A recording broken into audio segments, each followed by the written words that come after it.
it is really neat to see Vince, Shane, Stephanie, Linda, like all those people. And not only that, we get the actual songs, like the wrestlers' music. We Yeah. get the actual videos, like it's not the dark side recreations and all of that. All really, really cool.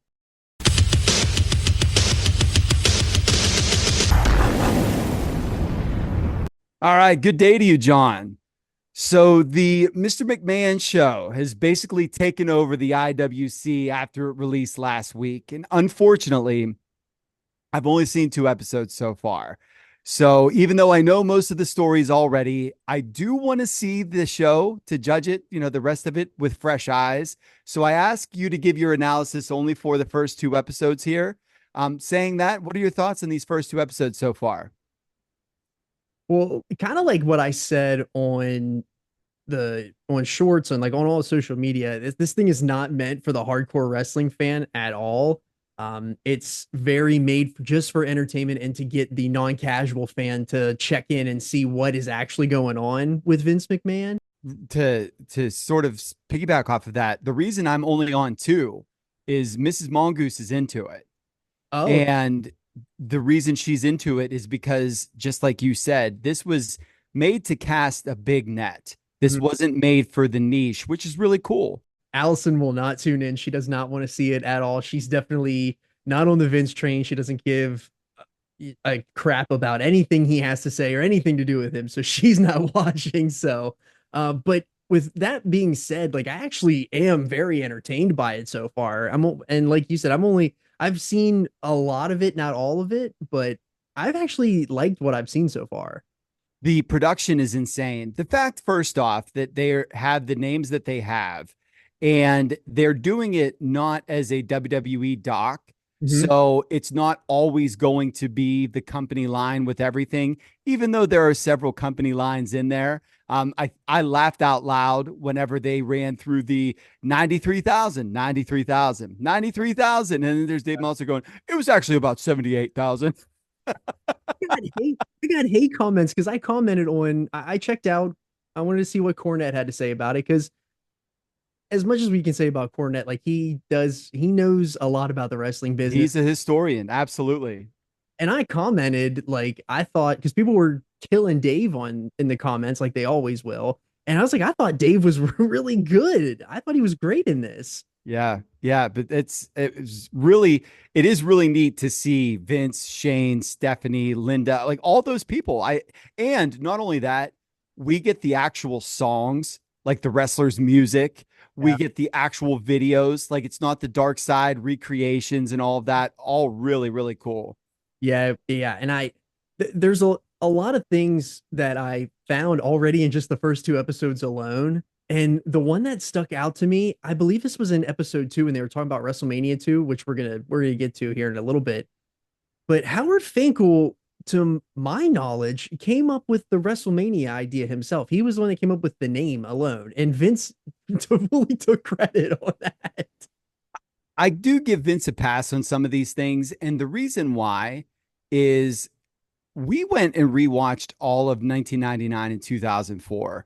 Mhm. And how many things did we see that we had no idea? But like if we saw it, it either triggered a memory or it was, where did this come from? Mhm. This guy has literally written 50 years worth of television shows, 50 years worth of cards. And that is where I do give him some grace. The problem is when they bring things to, not to print, but to the show. For example, like I know that they had out of order when Andre got his surgery and a couple of different things and along those lines. But overall, man, I do like the little background that they gave on Vince. I thought that the expansion and then the way that they weaved the rise to prominence with like him singing at the Slammies and those kind. Yeah. I did really appreciate the fact that we are seeing showmen and then we're getting, the other half of it too. So far so good for me. Right. And it's just some other things to gloss over because they kind of glossed over them is that Hogan admitting that he ratted out Jesse about the unions, which again, stick around here with us because we're gonna dive in here on a show that's gonna it's just right in the heart of all this. after decades of saying that he wasn't the guy. Right. Like he just is a habitual liar. He cannot help himself. He He cannot can't help. help himself. But the Pat Patterson, Tony Atlas, and the Ring Boy stuff, I know that that's been talked about and I've heard it before, but I don't know a lot about this. And there's not a lot out there, I feel like, about this. Well, the Pat Patterson, Tony Atlas thing, I had never ever heard. And to my knowledge, that was a revelation. But the Ring Boy scandal, that really came to head in the early 90s.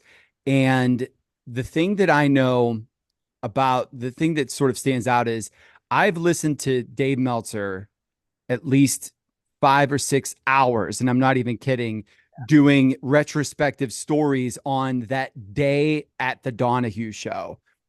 And it's pretty wild because Dave's right there, right? And so all of my background had come from that. And the very interesting thing with that particular scandal is that I have always heard, and this doesn't absolve anybody because we were not there, we do not know. But I have always heard the story that 2 out of the 3 were guilty. Yeah, and that kind of rings true from what I've heard too. Like I've always heard 2 out of the 3, but like that's all that I know about it. It's just only 2 out of the 3 were the guilty in this. So it's wild. And again, we mentioned Hogan as well being habitual liar, and I 1000% believe it. We've all known this for years, but he absolutely lied on the stand during that steroid trial to make sure Vince didn't go to jail. Well, you know what? I'm torn because I have done a couple of different dives into the steroid trial, and we actually went and read the transcript and stuff from Hogan's testimony. Mhm. And the interesting thing there was that my understanding is the government's case was weak in what they were going for, Yeah. and they needed Hulk. And the problem is, Hulk was a user, but and Vince was a user, and all the boys knew. But Hulk's testimony actually rang true with the others. That was like, yeah, Vince said you're going to get a push. I knew it was time to do it, but he never told me to. He never sold them to. And that sort of blew up the case there. Could we trust anything Hulk says? Absolutely not. But I also think that the government sort of bit off more than they could chew with that particular trial. Yeah, no, I totally agree. And then Zahorian telling Vince the truth, but not the whole truth about him being assigned to the company when in reality he was just on regular WWF programming and back in 81, and then the WWF almost hired him before Linda got the tip off. Like I thought that they totally glossed over the fact that Linda was tipped off in 1989, or he would have like legitimately been hired probably. Oh, they didn't even gloss over it. To within those first 2 episodes, I don't believe that it was mentioned.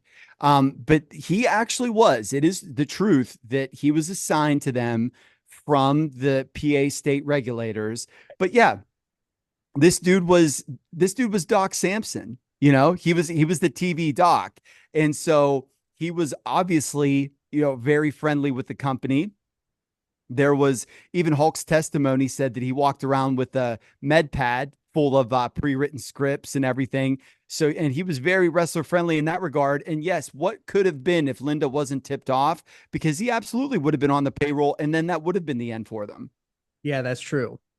The timing of the doc actually dropping couldn't have worked out better for us because we've been planning to spend the entire month of October covering Halloweenish themed wrestling content. And we're going to kick it off here because we're going to dovetail everything from episode 1 and 2, just meshes so perfectly with Saturday night's main event, episode 3.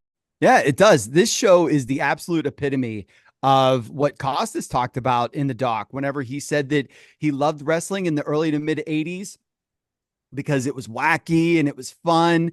And this show in particular is the manifestation of Vince's vision of wrestling entertainment.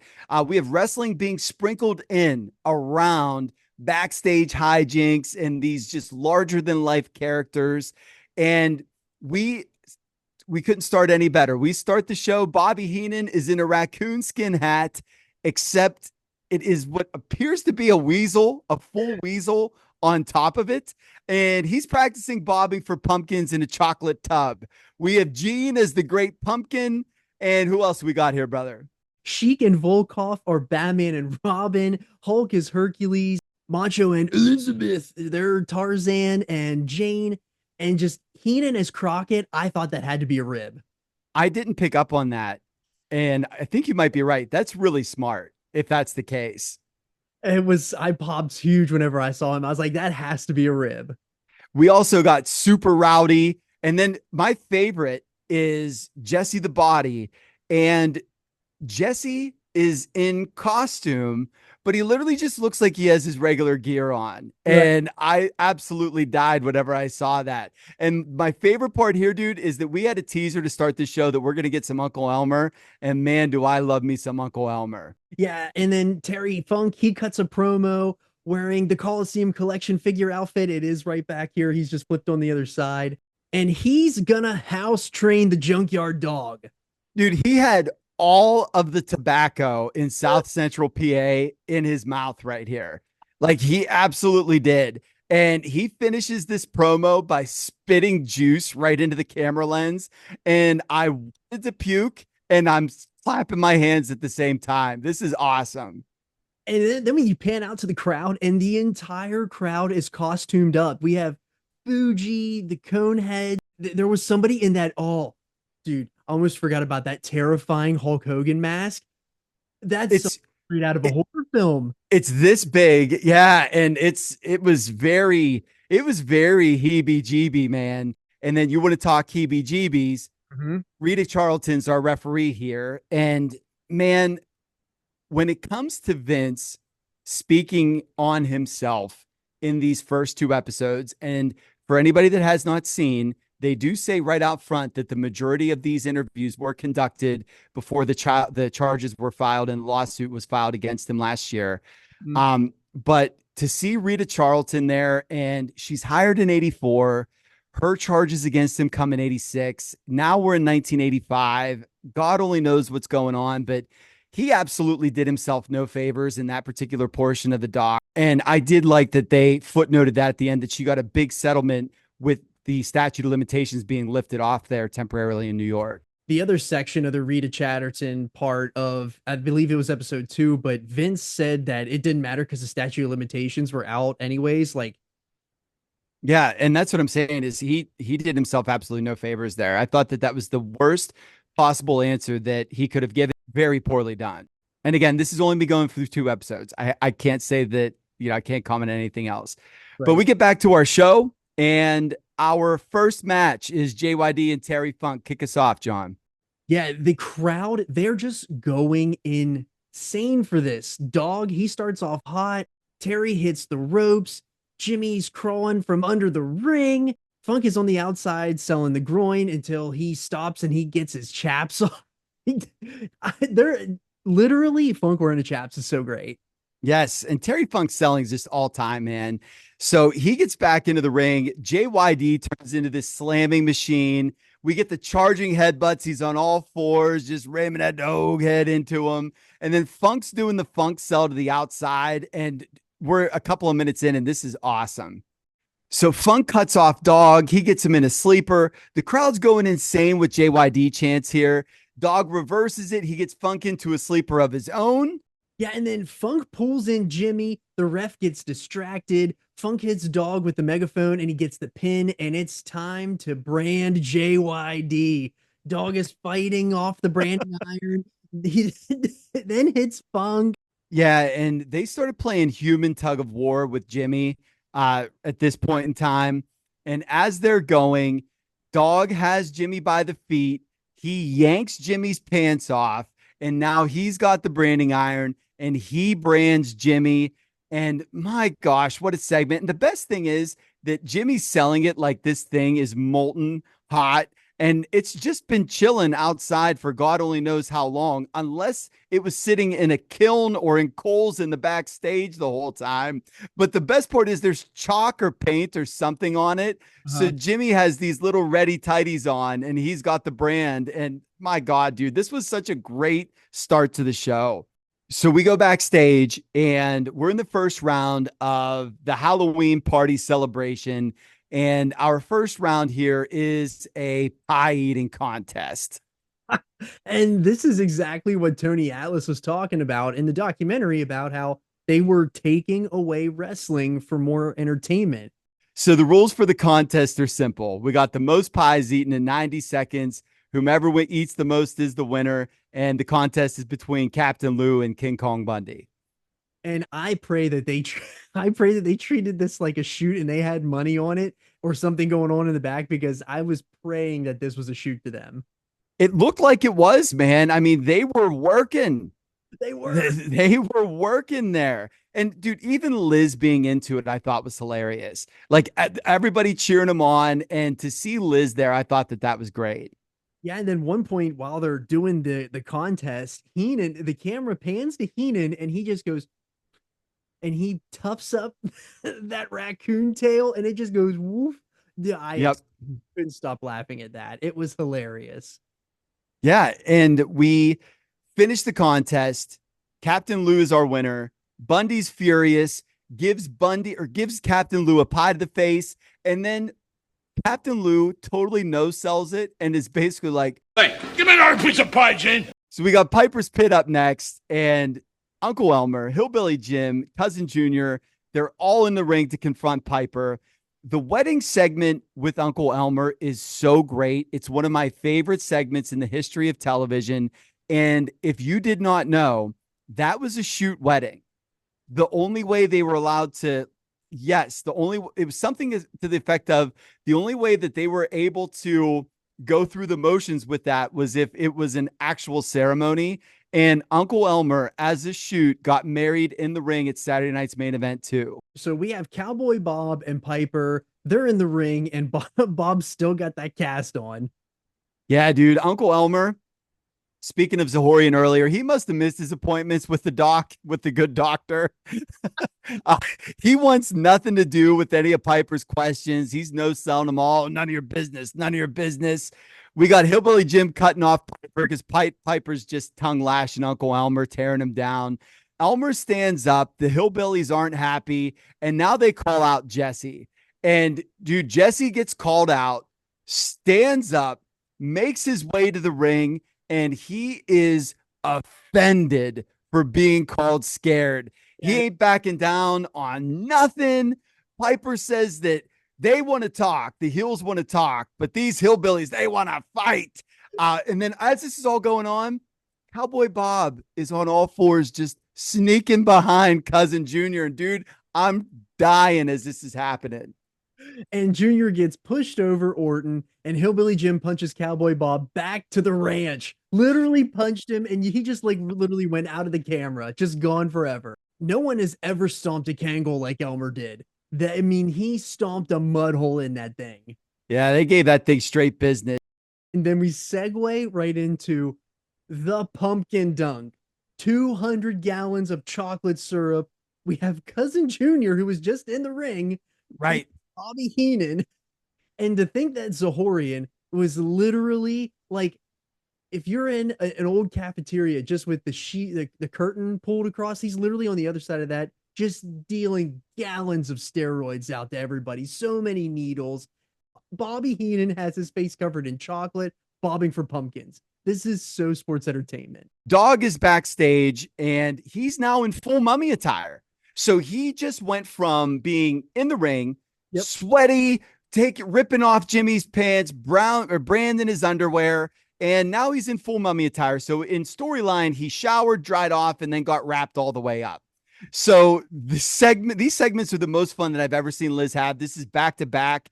Heenan finishes with 7 pumpkins to Junior's 4, and the baby faces and heels are all tied up at 1. The rubber match later on is going to settle it. And I died when they went to commercial and Heenan, who was literally just covered in chocolate syrup, they come back again. He's just back in his regular gimmick attire. It's perfect. He was covered from head to toe in chocolate syrup. They literally do a commercial. He's totally clean. It never happened. We have the Dream Team coming up next. So we have Bundy and Big John Studd. They're out here to show the world that they really are the best. Hogan then calls Andre the 8th, 9th, 10th wonder of the world. And Andre says, let's go. And then Hogan gives him a, all right, boss, which I thought was cool because Hogan still calls him boss in the doc. But these fans, having them go so insane, having the police escorts to the ring, it's such a visual, man. And Hogan in the greatest gear you ever saw, solid baby face white, American made tank top, white trunks. I love the look. Yeah, and Andre, for his gear, I thought he looked so much more menacing in a singlet. Well, you realize that he had the singlet with the heel turn. I guess that makes more sense now. Yeah, he is the big baby face giant here. You know, wearing his red or wearing his yellow or whatever that might be. And he is much more menacing in a singlet, and that's why it was a great look. Speaking of looks, though, Stud and Bundy look exactly like their LJNs here. I love it. Oh yes, they even showed one in the crowd. The kid had one up on the little barricade. Yep. That was great. That thing was pristine. You're never gonna find one that looks like that right now. No, and that is acing product placement in 1985. Oh, perfect. But I do have to point out that Hulk and Andre are the babyface partners here, and Hulkamania is totally taking over. He has been the champ for a year, and he's going to continue to hold this for 2+ years. He'll retain at WrestleMania 3 and then lose to Andre at the main event in February of '88 with a TV audience of 33 million people. And that's how you know that it's a huge deal, brother. 33 million people saw that happen. Hogan then tags Andre, and Andre just destroys Stud. And the thing with this is I'm pretty sure that that's why Big John Studd left the WWF for at least for a little while before he came back and then was gone for good, is Andre hated his guts. And Andre would legit just kick the dickens out of him every time that they were in the ring together. And he was bringing heat here. I did not even know that. That's insane. But the one thing here too that you mentioned WrestleMania 2, and so like Jesse is still here, and Hogan hasn't said anything about the union yet. So like Jesse is actively at this point in time trying to get the boys to rally around to do the union here, which I think that we should point out as well. Yeah, well, the idea was to boycott Mania 2. Right. That was going to be the big thing, was we're going to walk out of Mania 2. And, you know, Vince then called him in and said, hey, I heard there's a meeting, and if you're there, you don't have a job tomorrow. And then so that ended that pretty quick. But yes, Mania 2 was supposed to be basically the big standoff where they said, we're not doing it. And Vince, you know, he had a mole. When they said, or Hogan and Andre won by DQ, the crowd popped like Austin just returned. They exploded for your winners by disqualification. It was wild. So next we have Macho versus Tito Santana for the IC belt. Gene's backstage again, and he asks Macho, Randy, why a woman manager? And Savage goes, the only person who would ask that is either blind or stupid. So which one are ya? And oh man, I just thought that was a killer line. it was so good. The Hershey Park Arena, not only a sanctuary for wrestlers to get their gimmicks, but also great acoustics, man. It sounded great. I was in Hershey Park Arena right before it closed when I just went for a Bears game, but I remember it got loud in there. And of course, another count out. You can't beat anyone on TV. And again, they have house show tickets to sell. Yeah. All this is just a commercial for the house shows, man. Yep. Which is a really weird time to compare that to where we are now. You know what I'm saying? The business has changed. So the crowd goes completely nuts whenever they announce Tito retained, despite the fact that there was no winner in the match. We go backstage. Fuji's all psyched up for this Kung Fu challenge. Dude, he's twisting his temples like Frankenstein's monster. And then they go to Ricky. He legit looks like Liu Kang from the Mortal Kombat games. Yeah. He looks so good. And then we cut to practicing the pumpkin passing game, which that was a scene. I didn't know what we were doing at first. I just saw guys just kind of rubbing their necks on each other. But my God. And then we cut come back from break, and Rowdy Piper, we're at Rowdy Piper's house, and it's all decorated for Halloween. And he's making he's making all these terrible trick or treat gimmicks, bricks for chocolate bars, bowling balls for candy apples. It was incredible. Yeah, and he also needs to put a coin in the jar for things that you could never say in 2024. Whenever Gene asked about his native Scotland, we won't repeat that here on the show. But my God, that was something. Piper then wants to hit kids with bricks and bowling balls. So I guess he says he prefers tricks to treats. You're talking about actual savage violence onto children, and Vince McMahon is appalled. He can't believe what Roddy's saying here. So then we have trick-or-treaters come in. We have a mini Hulk Hogan. Piper brings the kids in. He's ready to give the kids the tinfoil bricks and the cotton candy apple bowling balls. He tells the kid, I got the chocolate from Hershey, Pennsylvania, which made me laugh. Yeah. He then breaks the kids' bags by just literally throwing the bricks and pushing the bowling balls through. He steals all their candy. And dude, I wrote, somebody get this guy a vacuum or a Valium rather, or both, maybe. He's going nuts. Yeah. The kids are thanking him because they are what's right with the world. And the kids gave Roddy chocolate covered red peppers. They win. Piper drinks out of the vase. He spits out all the spice, and Vince is popping to the moon. Yeah, Piper did a really great job selling here. We come back, and old Hercules is backstage, and he loves the kids being so smart that they could outsmart Roddy Piper. And it gives him faith in the little Hulkamaniacs, brother. So Ricky's ready to go in the ring. He was choked out by the two in their last encounter. So the only way for revenge here is to settle this in a Kung Fu challenge. And my gosh, dude, Ricky looks so good. We start with him just chopping the life out of Fuji. And Jesse popped me, man, because he goes, I don't know karate, so I'm not impressed. So I couldn't judge whether or not Ricky's form was any good or any bad. Fuji gets some heat. Ricky starts a Kung Fu comeback. Fuji cuts him off again. And then he gives him this like double underhook chin toss. Then he gives him the diving headbutt right into the sack. Never seen anything like it. And the thing was, that's a spot usually reserved for the guys knocked out and then just falls down. Nah, Fuji was fine, man. He just went straight trust fall forward right into the man's bottom half. So every time Fuji hits one of these double chops, though, oh my gosh, I smile. I love it.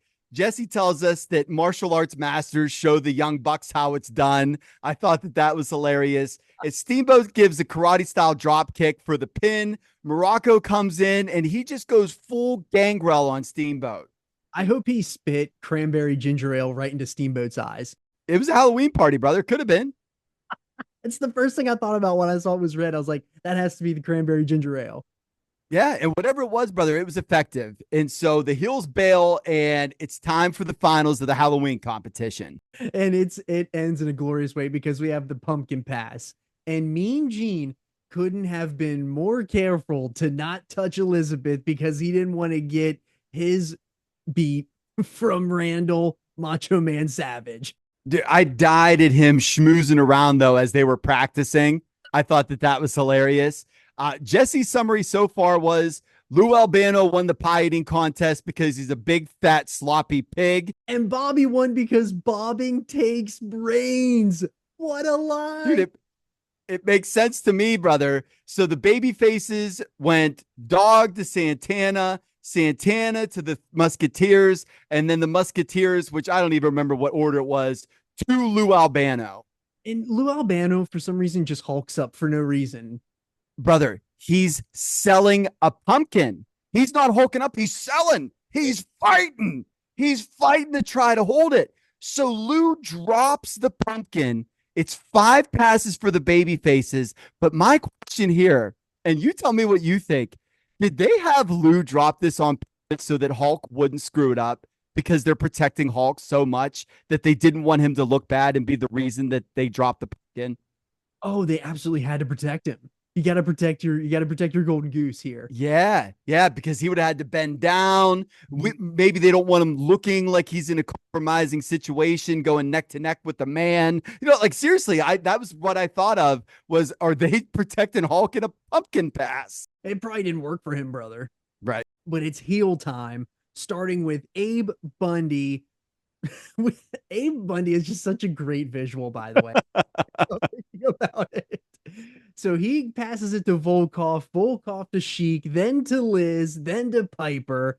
Macho slams that pumpkin, and the only thing that would have been better would have been if he would have started working that pumpkin. If he just would have dropped the elbow on it, or if he would have just collar and elbowed that thing.